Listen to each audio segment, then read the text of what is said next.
Lore Friendly, episode 99. How are you? I'm alright. Same as always. Things don't really change much for me. It's very, very Same old, same old. predictable. Yeah. How are you? How's work at the museum? Not too bad. Same old, same old. We're in the middle of a heat wave at the minute. Oh. And our new characters are either wearing black or wearing a thick, double-layered woolen dress. So I nearly fainted. Wait, aren't you At work. indoors though? Don't you have air conditioning and things like that? No, because the museum's a actual old prison. We Oh. don't install aircon in buildings in the UK. My gym's only just started installing it. Oh, that's right. It's different overseas. It's just the US that has air conditioning everywhere. It's like Yeah. we're weak. We're just we can't handle the heat. You're used to having hot weather. We're not used to it here. But now that we do have it, we need to do something about it. But England's not prepared for snow. Never mind heat waves that can last forever. Yeah. And global warming in general, the climate changes. I mean, Yeah. I'm trying to do my part by eating fake meat, but it's not working out so well because I don't know, I like regular meat. But yes, we talked about this last week. Yeah. We've asked if we can change the dresses, and they've said no. Now, we want to be authentic and I think if I actually faint at work, then we would have to review our costume policy. So yes. I'm planning on not drinking any water tomorrow and fainting to prove a point. Exactly. As an actor, you should be able to get away with these things. No, I'm planning on actually fainting, because then I won't feel guilty about it. That doesn't sound like the healthiest course of action. Like, why don't you just try acting? It's like those method actors, you know, they drive themselves to exhaustion and insanity when they could just try acting. Yeah, but I want it to be genuine when we call for this policy change. I want people to feel sympathetic for me. That's true. So you're using your own body as a sacrifice. Yes, I am sacrificing myself on the altar of decent working conditions. Speaking of horrible working conditions, video games. Way. Although that's not entirely true. I mean, did any video game coverage come out of this weekend? I think we've got enough traction out of Comic-Con, honestly. Because there's just been that much stuff that's announced. Okay. Yeah, why doesn't... I know this is a stupid question, but why doesn't Comic-Con ever have any panels on games? Same thing, comics, video games, it's more or less. Well, I mean, yeah, it's similar fan base, isn't it? Yes. I mean, there's not going to be someone who loves comics that is just going to hate video games. It doesn't exist. I mean, there could be. I'm pretty sure comic book guy in The Simpsons played Atari and Nintendo and all those other things. Don't quote me on that. I mean, I don't read comics, but I'm an ally of comics, I should say. I've read comics. I had to read them for my university course. It was great. I mean, I'm not against the idea of comics. I like comics. I think if I was presented with a good comic, I would enjoy reading it. It's just the act of finding one is not something I do. I find comics, like full-on comic series, really difficult to get into. I love graphic novels, but just like going into a comic book arc, because comic continuity is so messed up. Yeah. I find it difficult to read a series. Graphic novels, yeah, but superhero comics especially. Well, yeah, they have like 100 years of history almost, it seems like, Yeah. right? I mean, it's kind of like diving into a soap opera midway through. And there's like every single episode has like a twist and a turn and somebody died and then the next week somebody came back to life. And if you're not caught up on all of it, it could be a bit overwhelming. Yeah. So I get that in a sense. Yeah, so graphic novels, yeah, great. And comic books, I like the idea of comic books. And limited run comics, so I've read the Alias comic book series, which is what Jessica Jones is based off of. Mm-hmm. Really good. So basically what you're saying is this is why we have a Comic-Con that has no video game panels. It's to exclude you specifically. Yeah, to exclude me specifically. They had a meeting when they started this whole San Diego Comic-Con thing, and they were just like asking what kind of panels should we have, and then somebody mentioned possibly a video game panel, but then another person would be like, but wouldn't Alice want to come to that? And they were like, no, we don't want Alice to come to that. So No. Don't want her type around here. no. No English people. So they specifically made San Diego Comic-Con. That's the history, the lore behind the conference. This was this week's episode of Lore Friendly. So that's why it is what it is today, for those of you who didn't know. So today you learned. How old is San Diego Comic-Con? It's probably more than 25 years old. Because that shows incredible foresight for them to know that you would be born. Yeah. Well, I mean, I would have been conceived. Yes, but this happened the first one happened in 1970 by a group of San Diegans. Oh, my dad's barely been born then. So they probably went to an oracle or went to somebody, maybe a time traveler like Captain America time traveled recently. Maybe they just talked to them. There's this person that's going to be born named Alice Bell, and you're just going to have to account for that. You just got to spite them. Yes. Sorry. Although, to be fair, video games weren't there in 1970, were they? So it could have also been that. Maybe they just didn't make... Maybe there just weren't video games back then.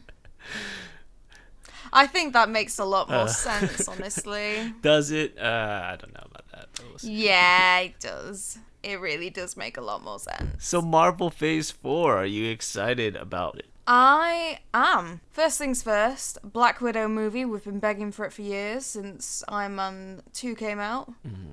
Finally coming out after the character's canonically dead.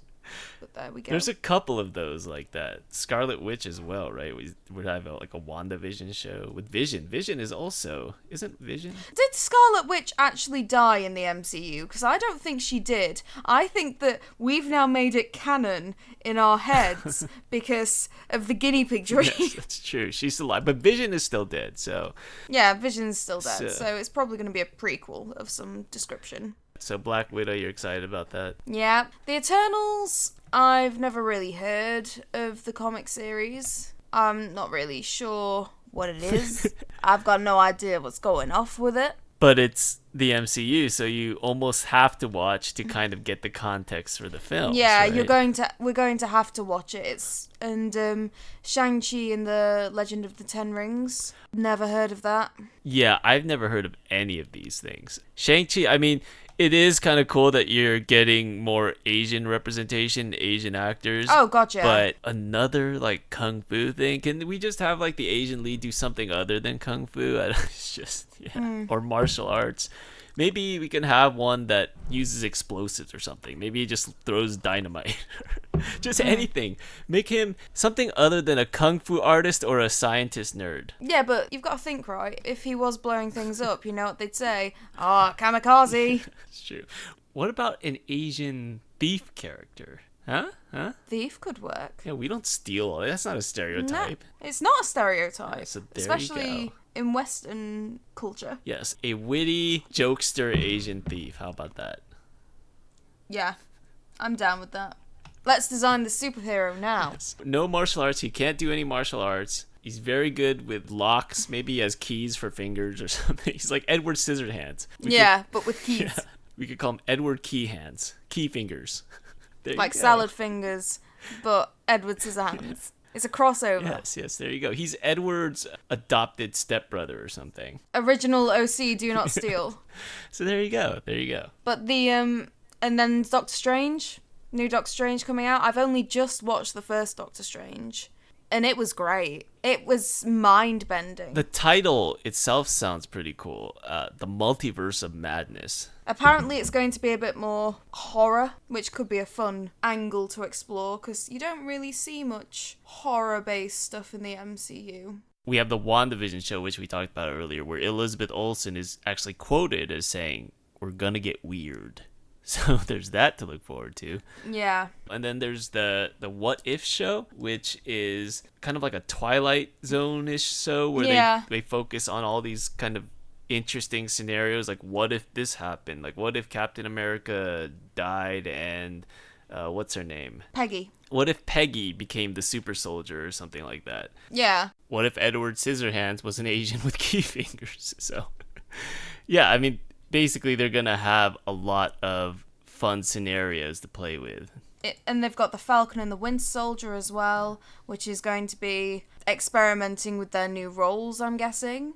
And then Thor, Love and Thunder, which is the one that I'm most excited about in this series, Natalie honestly. Portman as Thor. And the best thing is that people who have been getting up in arms about female 4 haven't read the fucking comics. Well, the comics have been doing this for decades. I mean, they've made pretty much every superhero have a female version. I mean, going back to like Batgirl and Supergirl, right? So it's just a thing that comics do. They've been doing it for a long time. So there's no reason to really like get up in arms over it.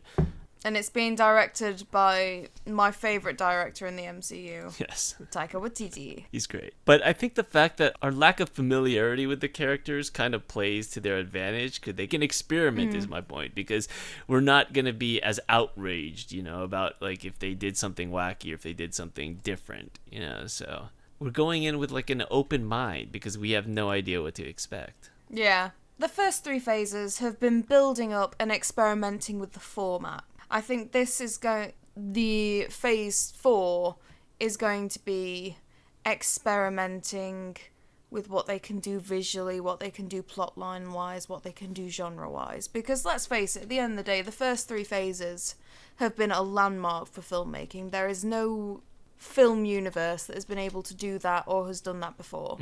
So now I think it's going to be more giving directive and creative freedom, exploring your lesser known characters, so the Eternals and Shang-Chi, for example, and just exploring concepts that they've not been able to explore before. Like a Loki TV show. Have they actually managed to sign on Tom Hiddleston for that? Yes.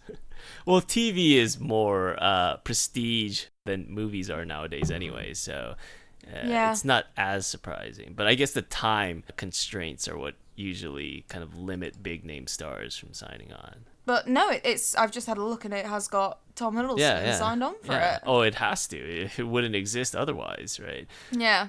It's based on what happened in Endgame, right? Where he went back to past using the Tesseract or something. Yeah. I don't know if he went back in time or he went back a different space, but he teleported away. Yeah, the point is, it's not the Loki from the Infinity War movie where he's kind of more or less redeemed himself. It's the bad Loki. Yeah. It's the fun Loki. It's the evil Loki. Yes.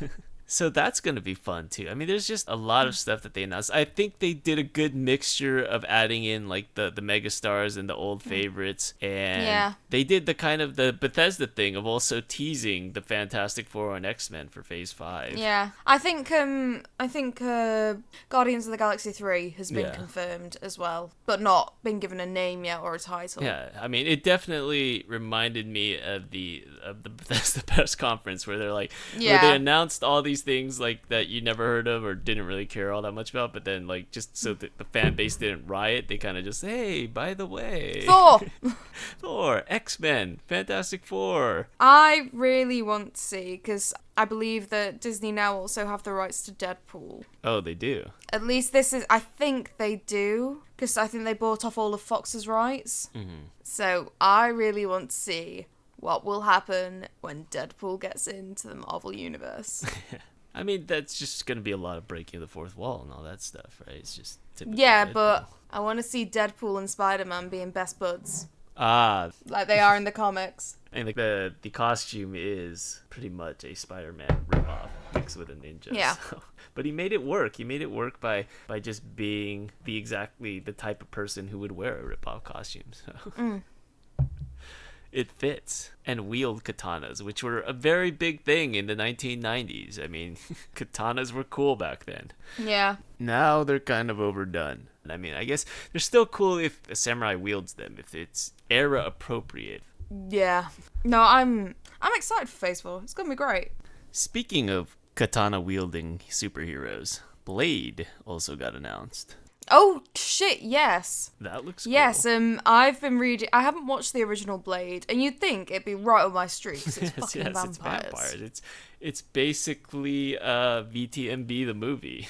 Yeah, but what I have been doing is I have been reading up on Wesley Snipes during the original Blade movie's filming, and he had a fallout with the producers, and he refused to open his eyes for one shot, so they CGI'd it in. Oh, really? And I think for the film he was playing opposite Ryan Reynolds. and Ryan Reynolds knew that they'd film all of Wesley Snipes' reactions to things later because he just wouldn't turn up to set and things. Right. So apparently Ryan Reynolds was going in with the most ridiculous pronunciations and over-enunciations and things, knowing that no matter what he said, it would just get this blank-faced reaction from Wesley Snipes. And apparently he would also get too high to function whilst on set in his trailer. But wouldn't that reflect poorly on him? It just depends on... So long as he looks like he's acting. Okay. I reckon it works out alright. Maybe he just didn't I haven't give a seen shit. it. But I haven't seen it, but now that I've heard about the issues that they've had whilst filming it, now that makes me want to see it. I don't know. It didn't seem like it was a bad movie. Like, it's not like it was a movie that you want to see. It's not so very terrible. highly rated. Are we talking about the first Blade or because I think there was a couple of The movies. first one. There was 3 in total, I think. See, because I think by the third film, it definitely ranged into campy, or maybe even the second film. Was Wesley Snipes in all 3? Yeah, he was in all 3. And it was the third one where he was alongside Ryan Reynolds. Oh, okay. See, there you go. Yes, by then the movie probably fucking sucked. So yeah, I can definitely see why Ryan Reynolds would just not give a shit and fuck around on set. So yeah, but you'd have to watch the first 2 to get the third, right? Or you're just gonna dive in.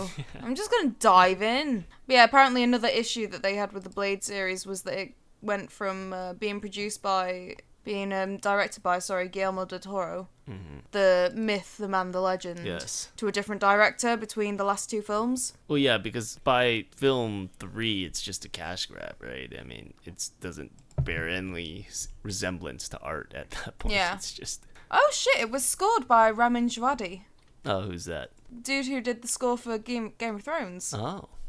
We like Game of And Thrones. Westworld. We also like Westworld, which also had a trailer. But you have not seen all of season 2, so... No, I have not. So you've avoided this trailer, I'm sure. You've been dodging bullets I like the Matrix. I haven't seen it yet. Apparently we've missed an entire season of The Expanse. Yes. Like, did you know that we were on season 3 going on to season 4 of The Expanse? We might as well be on season 8 at this point. It's just... I missed all of it. It's hard to get back on the bike. It's just... Yeah. Once you get off. I feel like doing a rewatch would do us some good.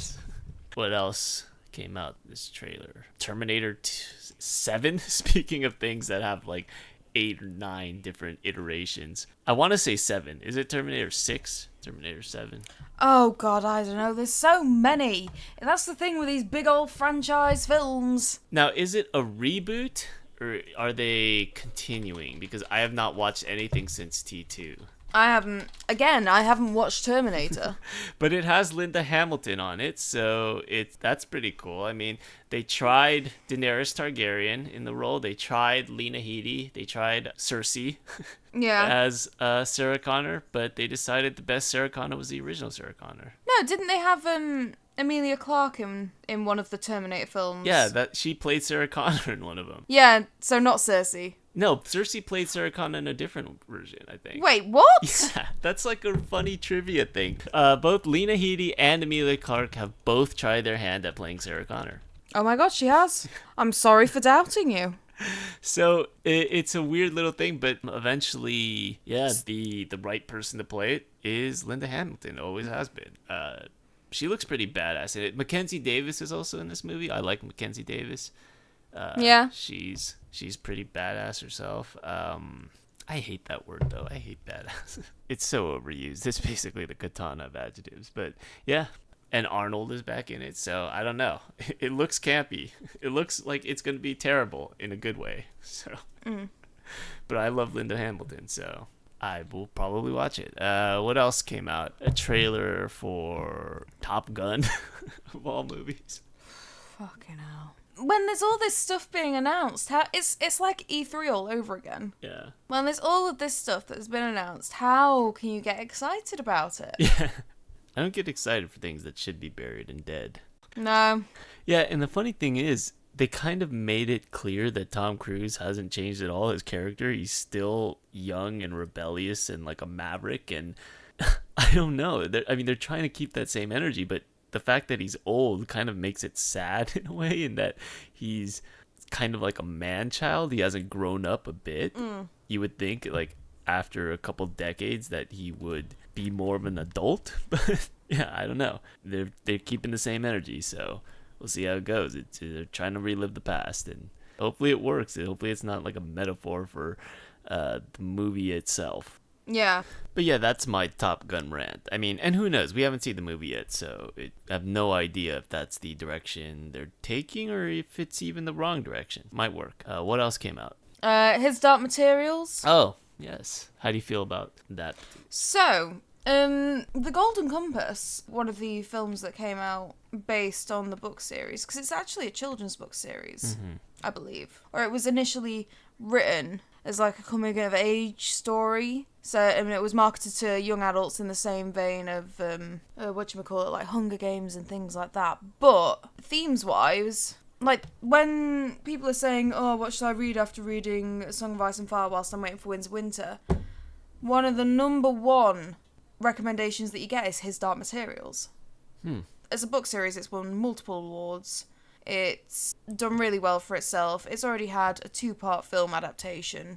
And now the BBC has been greenlighting this TV adaptation for years, and they announced it initially in 2015, I think. Yeah, in about 2015 it got announced, but this is the first time they've actually had anything to show for it. And it's the most money that the BBC has ever pumped into anything. Yeah, and the BBC has a lot of money. Not as much as it might have. I mean, you've seen Doctor Who's CGI. That's true. But it's not like it's airing on the Home Shopping Network or something. No. HGTV. The Lifetime Network. The History Channel. Yes. ABC Family. Yeah, are you really excited for this one? It's got an armoured polar bear. Yes. How could you not be excited for an armored polar bear? It's like how Cersei wanted the elephants. Yeah, polar bears are vicious animals. Like, they'll chew you up and they won't spit you out. They'll actually digest you, which is even worse. Like, they waste no part of the human. They're kind of like Native Americans that way. But it's like in Snowpiercer, when you see polar bears outside, it's supposed to be a sign of life. But in actuality, it's just a sign of death because they're going to eat all the humans. It's actually a very depressing thing to see. But they're just so cuddly. But that's just propaganda. You see them on all those Coke commercials, but that's just to get energy so they can eat more humans. But what if they're drinking Diet Coke? Okay, I'll give you that. Maybe that's a calmer, more gentler polar bear. But let me ask you this. Is a polar bear a good person if he shills for a product like Icy? No. Fuck that damn polar bear. So there you go. Fuck polar bears. But if they're armored, it's kind of cool, I guess. Yeah. Why would you not want an armored polar bear? Yeah, I'm quite interested to see it. Just looking at the pictures, though, the armor leaves it really exposed in the front. Doesn't that make it like an easy target? Well, it's just like how any main character doesn't actually wear anything over their face. We should just give the polar bear bikini armor. That's what it needs. It would need to dress for the occasion, right? It's going to a hot climate. Everywhere is a beach to a polar bear. Everywhere is tropical to a polar bear.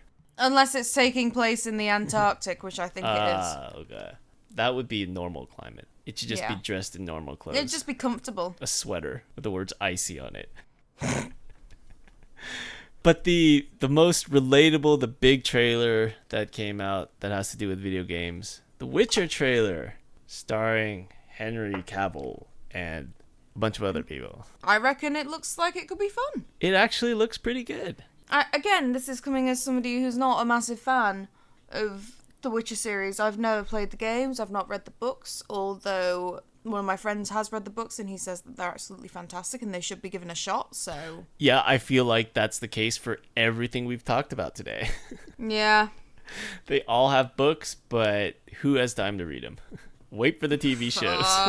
The Expanse has a long book series that it's based on. Not gonna read it. Effort. So I think it's actually easier to just, if you get really into the series, to just read the books afterwards, right? Yeah, because then you can't hate it. And then if the season ends on the cliffhanger, you can kind of read ahead and get ahead of it too, and it's And then you can hate it when the TV adaptation goes off the rails. This is what happened with Game of Thrones, Chris. This is not a good idea. Okay, so never read the books is what you're saying. Don't read. Actually, Yes. just don't even learn the language. Don't even, just become illiterate. Just don't. That is how you can lead a successful, happy life, is just not learn how to read. But yeah, I'm starting to actually like the fact that the faces all look different. Even Geralt. There's a problem with the Witcher video games where every character looks kind of the same. Yeah. Just Because they want everyone to look just beautiful. doll-faced women, and It's the issue with women designed for video games anyway. yeah, and I know Hollywood isn't immune to casting attractive people in every role, but in the Witcher games, they kind of all look like they have a similar template. Yeah. And at least in the casting for this show, everybody looks more real because they all look very distinct. Yeah. The exception might be Henry Cavill because he's even more perfect of a specimen in real life than the Geralt in the games. But the book takes place a lot earlier than the games. It's a younger, more boyish Geralt. Yeah. As opposed to the one in the games who's more grizzled. And worn, especially the third one, isn't it? That's when he has a beard. And in the books, I believe he never has a beard. He's always clean shaven and long haired, and he's kind of frail. He's like waifish from what I've read. So we have that picture of the game Geralt in our head. Yeah. But game Geralt is actually not in line with what the real Geralt is, as I'm sure the author will tell you many, many times, because he fucking hates the games. Yeah. And I believe that the producers have actually said that the TV show is not following any of the games. Yeah, it's following the short stories. And I think the author was consulted even, so hopefully he won't toss as much shade on the Netflix series as he did the video games. Because he was super bitter about that one. People's gonna be better, aren't they? He's doing fine. He's gonna get his nice fat royalty from the TV show. Hopefully the TV show's great. It looks well done, and the production value looks great. So yeah. Another interesting tidbit that came out was they actually brought in over 200 actors to try out for Geralt before settling on Henry Cavill. Jesus Christ. Which sounds like they did their due diligence and didn't just pick the Hollywood star, but at the same time, it makes me kind of skeptical because out of 200 people, you end up with the most famous, bankable Hollywood star. It just happened to be him that was the best. I don't know. My bullshit alarm kind of rings a little bit when I hear that, but... Yeah. But again, gives the series some clout. Yeah, and it also could be a chicken or egg thing. I mean, he's a Hollywood movie star for a reason. He must have legitimate acting props in addition to being eye candy. I haven't seen Superman. I can't give him a review. But at bare minimum, we know he loves The Witcher and is very passionate about the project, so that's good. Yeah, I think it's going to look good. Yeah. Speaking of TV franchises that weren't successful, though, I just found out this week that Swamp Thing that we covered a couple of months back was cancelled. Cancelled already? 1 week after it premiered. Didn't they have 8 or 9 episodes out there? Yeah, but they've cancelled it and there's no second series in production. And this is despite it actually being really well reviewed. Hopefully it doesn't end on a cliffhanger, because that would suck. I mean, they Yeah. could still make a movie afterwards. I mean, actually a cliffhanger might help it because they canceled Sense8, the Wachowski sisters, the series they made, and they're making a movie now, I think, to kind of finish it off, end it on the right note. So maybe for fans of Swamp Thing, the same will be true for that. They're coming out with a movie. Yeah. The fan outrage will be so loud that they'll kind of, figure it out. Well, apparently, it's not due to it not being well reviewed or anything. It's due to internal issues. What kind of internal issues? Arguing with the parent company of DC, issues regarding tax laws, and basically everyone had put loads of work into this series, and because of stuff that was outside the control of the production, it appears to have been cancelled. Oh, that's a shame. So, like, they lost a lot of money on the show because they got their tax rebates mixed up. Was Wesley Snipes involved in the production? Maybe. I know Wesley Snipes was convicted for tax evasion. So. Was he? There you go. That's why. Ooh. But yeah, on Netflix, I mean, their stock, I think, went down like 15% or something huge. Yeah, for the first like, time. They're having financial issues. And I mean, a lot of it could be the fact that, I mean, we have Disney Plus coming out. We have all these... They've lost the contract with Marvel for TV show production. They've lost Friends. That was a big thing. Did they? Yeah, they're losing a lot of things just because I think it's similar to Steam, where you had the big driving force and then they were getting their cut, and then everyone sort of figured, like, you know, why can't we get our cut? I mean, the difference being with video games, I don't mind having all these different launchers because they're all free. You're not paying for separate launchers, right? Yeah. With TV... But when it comes to Netflix and streaming... The whole point of Netflix was that we could cut the cord, right? That we wouldn't have to pay a huge bundle cost for all these things we didn't watch. And now it seems like we're going to have to pay for like all these 20 different things all over again. We might as well just go back to cable. Yeah. At this rate. Yeah, like if you want to legitimately watch something, then you've got to go back and you've got to get Amazon Prime if you want to watch Good Omens. You've got to get Netflix if you want to watch Jessica Jones. And you've got to go Hulu if you want to watch Handmaid's Tale. See, and you got to get HBO too, right? HBO to get Westworld, right? So there's just all these different things, and then the price for all of them combined. I mean, at some point, you might as well just get a cable package. Yeah.